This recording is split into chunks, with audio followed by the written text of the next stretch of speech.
Good evening, everyone. My name is Wang Hui Xin, and my matrix number is BC253459. Today, me and my group will be discussing about what is the sulfur cycle. So, when you think of the element sulfur, what is the first thing that comes to your mind? So, I think for most people, it is the smell of the rotten eggs, just like what itself it is smell of the sulfur element. Or maybe the yellow volcanic rocks, just like what we have in our Minecraft game, or even striking a match. But for today, we want to show you a completely different side of the sulfur. So, today we will be discussing about the sulfur cycle.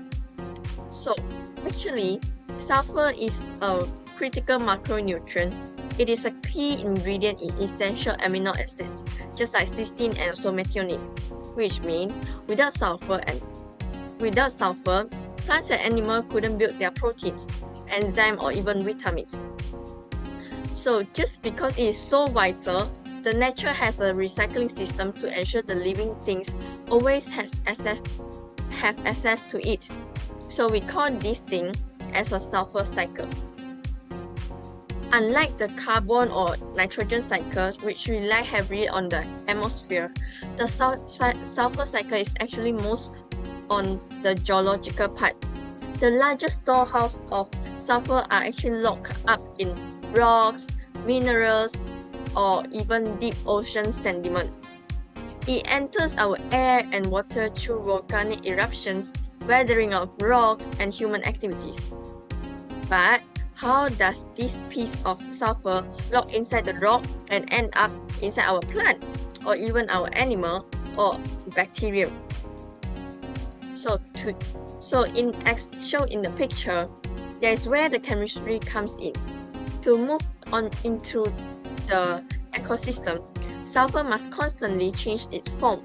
Today, we are going to look at the 4 major steps to drive this loop in the sulfur cycle.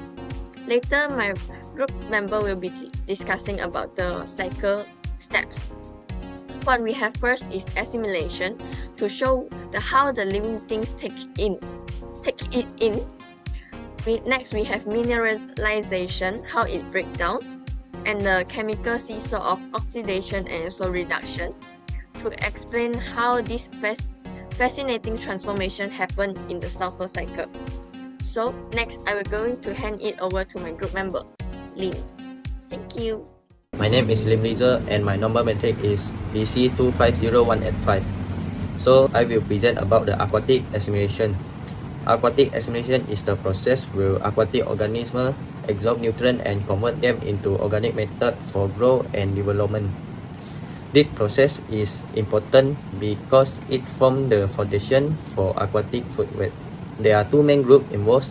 The first one is primary producer such as phytoplankton, algae, and aquatic plant that will absorb the inorganic nutrient direct from the water and use photosynthesis to produce food. The second one is consumer such as zooplankton and fish obtain nutrient by feeding on other organisms. So the main nutrient assimilated are nitrogen, carbon, and phosphorus. Nitrogen is needed for the protein and DNA. The carbon is used in photosynthesis to produce glucose, and the phosphorus is important for ATP and cell membrane. However, aquatic assimilation can also result in bioaccumulation, where harmful substances like mercury and pesticide build up in organisms. The toxic can become more concentration along the food chains through biomagnification.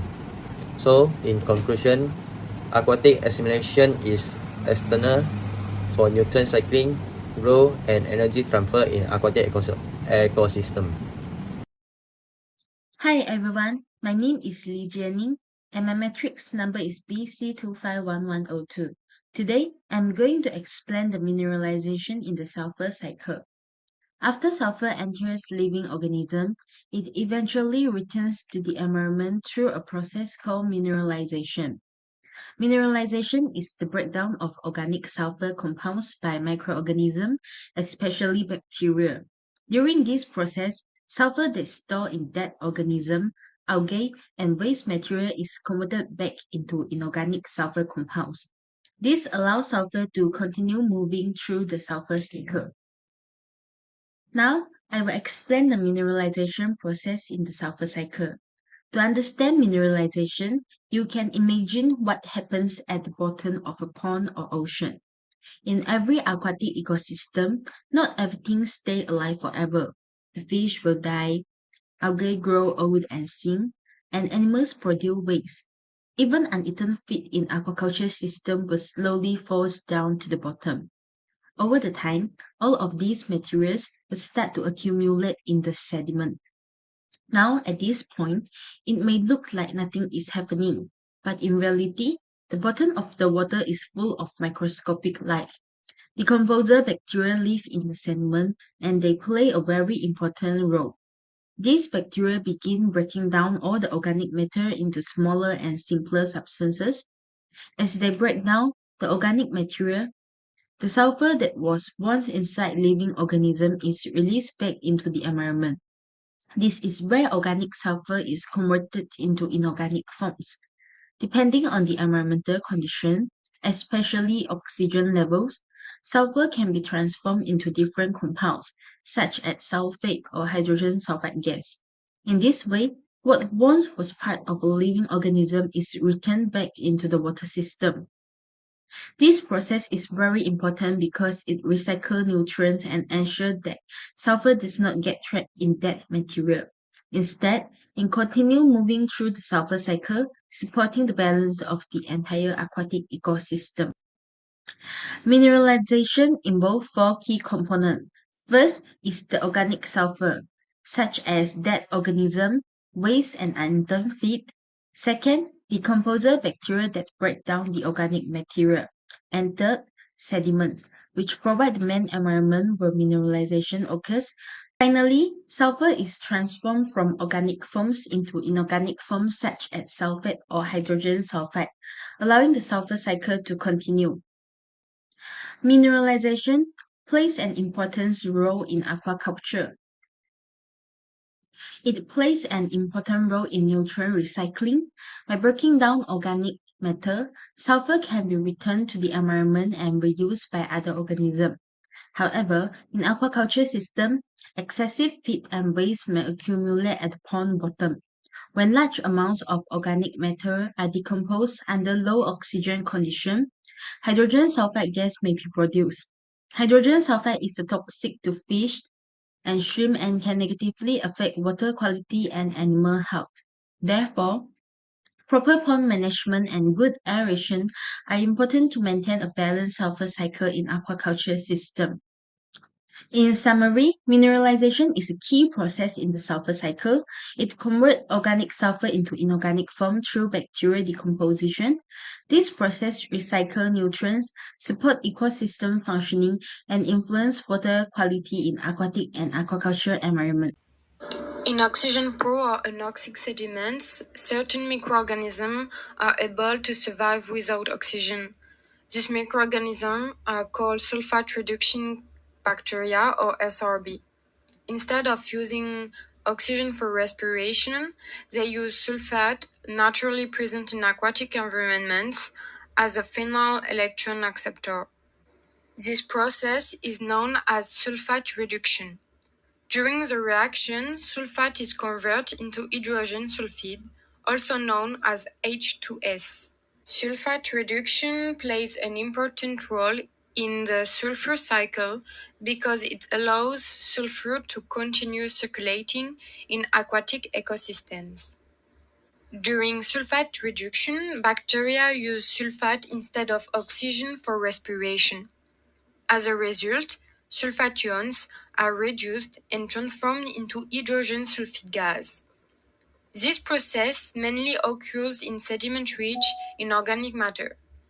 When dead organisms, feces, or uneaten feed accumulate, microorganisms consume large amounts of oxygen during decomposition.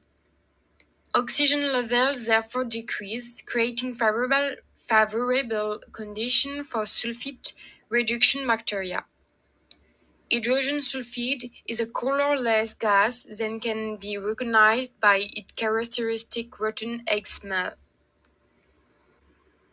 in aquaculture systems, uneaten feed and animal waste accumulate in pond sediments. The decomposition of this organic matter increases oxygen consumption at the bottom of the pond. Under this low oxygen condition, sulfate-reducing bacteria become more active and produce larger amounts of hydrogen sulfide. High concentration of H2S are toxic for fish, shrimps, and many other aquatic organisms. This is because hydrogen sulfide interferes with cellular respiration and reduces the ability of organisms to use oxygen efficiently. Consequently, H2S accumulation can decrease water quality, increase physiological stress, reduce growth performance, and in several cases, cause mortality. Therefore, proper aeration and waste management are essential in aquaculture systems to prevent hydrogen sulfide accumulation. However, hydrogen sulfide does not remain permanently in this form. Under oxygen-rich conditions, it can be converted back into sulfate through oxidation. Well, let's go to the next part of sulfur cycle, which is oxidation. So what is oxidation? So oxidation is the process by which hydrogen sulfide is converted back into sulfate in the presence of oxygen. And this is the chemical reaction of the oxidation. So this process is carried out by a special bacteria known as sulfur oxidizing bacteria named Thiobacillus thiooxidans. And oxidation usually occurs in a rich oxygen in an oxygen-rich environment such as surface sediments and well-aerated aquaculture ponds. So this process is very important because it removes toxic hydrogen sulfide, it improves water quality, and it also returns sulfur to a usable form within the sulfur cycle. So, is oxidation important? The answer is yes, but why? So now let's look at why this process is important in aquatic ecosystems. First, it protects aquatic organisms. So hydrogen sulfide is highly toxic to fish, shrimp, and other aquatic life. So when oxidation reduces its concentration, it helps prevent harm to these organisms. And second, it helps. And second, uh, it gives the benefits for aquaculture. So this process is especially important because efficient oxidation helps maintain suitable water conditions and reduce stress in cultured species and lowers mortality rates. Third, it is a maintains water quality. So by uh, by maintaining water quality, it will reducing bad odors and creating a healthier environment for the aquatic life. For the last part is it supports nutrient cycling. So this sulfate produced from oxidation can be used by microorganisms and aquatic plants, which helps to continue the sulfur cycle. So in conclusion, for the sulfur cycle is an important biogeochemical cycle in aquatic ecosystems. So bacteria play a key role in driving the different processes within this cycle. And during oxidation, toxic hydrogen sulfide is converted into sulfate, which is less harmful and more useful form of sulfur. So overall, this process improves water quality and also supports nutrient recycling. Therefore, understanding the sulfur cycle is very important for maintaining healthy aquatic ecosystem and ensuring sustainable aquaculture practice.